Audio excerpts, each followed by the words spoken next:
Just gather around, folks. Try and find yourselves a comfortable spot.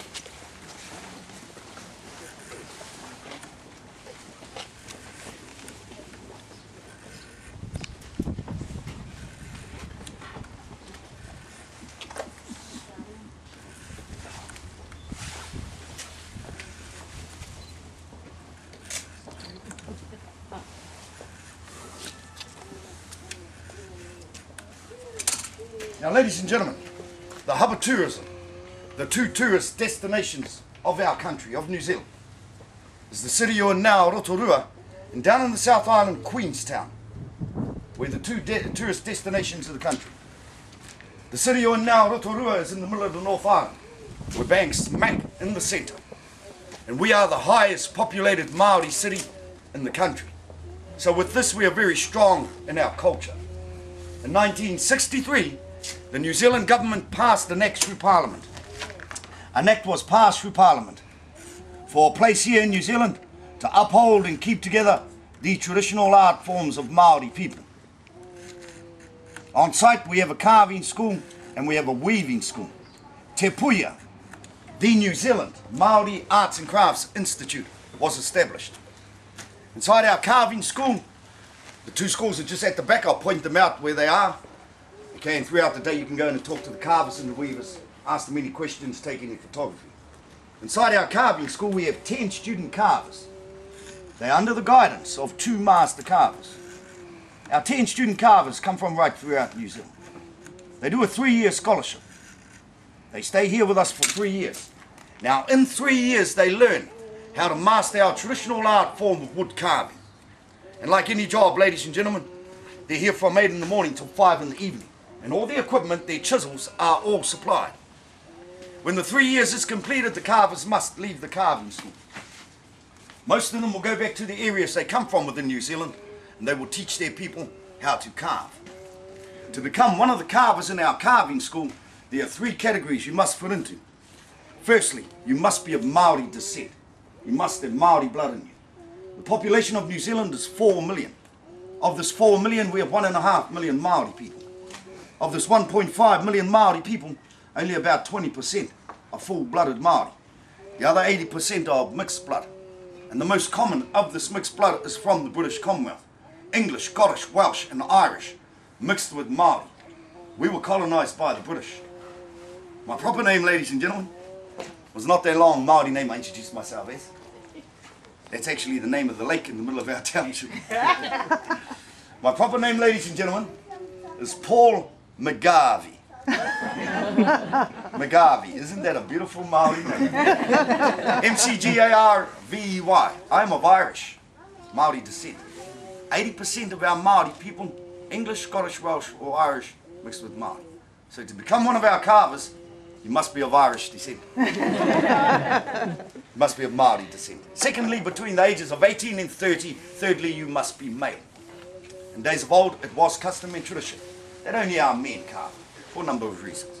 In the weaving school, you'll see our traditional art form of weaving done. The making of our baskets, mats and garments from days of old. Master weavers on site teach this art form. They also go off site and teach. And it is not just for Māori people. It is for anyone who is interested in our art form of weaving. Male, female, of any age and any race. All our baskets, mats and garments from days of old, they were made from one plant only. The plant I have in my hand, the flax plant. It grows right throughout the world. It grows exceptionally well here in New Zealand. It likes our weather. It likes this, the wet, the damp. There's over 40 different types of this plant. We only use 4 to make the baskets, mats and garments for the fibre content it contains. Travelling throughout New Zealand, you'll see in all the museums, our Māori people only wore one garment for warmth, feathered cloak garments. Before the European arrived here, we had no land mammals at all. No poisonous insects, poisonous snakes, or snakes at all. So without all of this, we had an abundance of bird life. All we had were birds. The birds, they had no predators. So we used the bird feathers woven in with the fibres from this plant, and we made our feathered cloaks. No sheep, no wool. No cattle, no leather, no deer, no velvet. how we use the plant. You see in the plant there's the centre line. Part your plant through the centre line. Rip away the outer layers. Rip away the inner layers, it gives you strands. Traditional tool we used from days of old, a mussel shell. You have to use the mussel shell. Today, a little bit of a helping hand from my friend Stanley. Now what you do, ladies and gentlemen, you part the strands. Like they are now, if you weave them together with a lot of others, you can make baskets and mats. To make our feathered cloaks, we have to remove the flesh. One side of the plant, it's dark green. The opposite side, see the difference? It's smooth and bright. The bright side facing up, place it on a piece of wood, take the knife. Of course, we just use the mussel shell. You make a nick into the plant. Don't cut right through to the opposite side.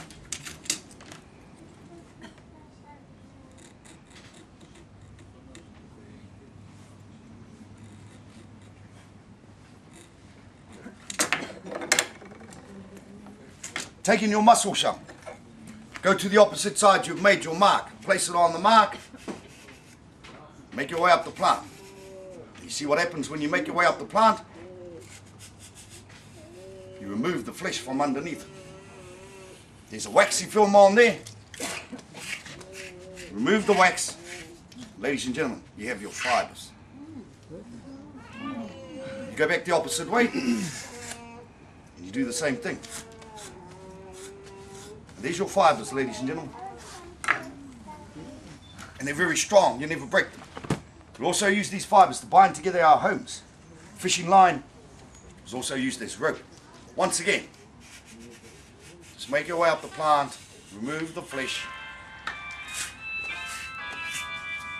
with the waxy film. Sorry folks. Māori invention. The brothers over there texting me.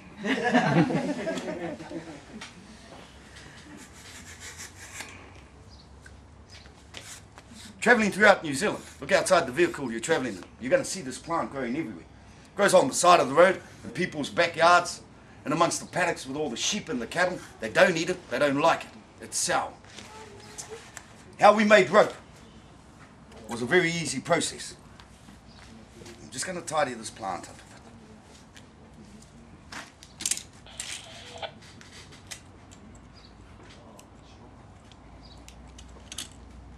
You make a knot in one end.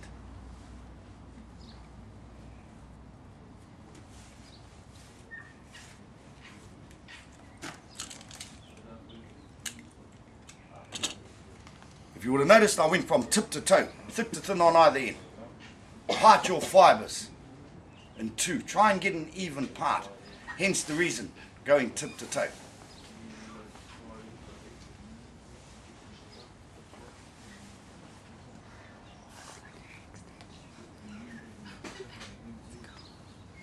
Now I'm going to do it on the palm of my hands. It's better done by our women. They do it on the thigh of their legs. Have you seen the size of some of our women? Had to look around and make something funny.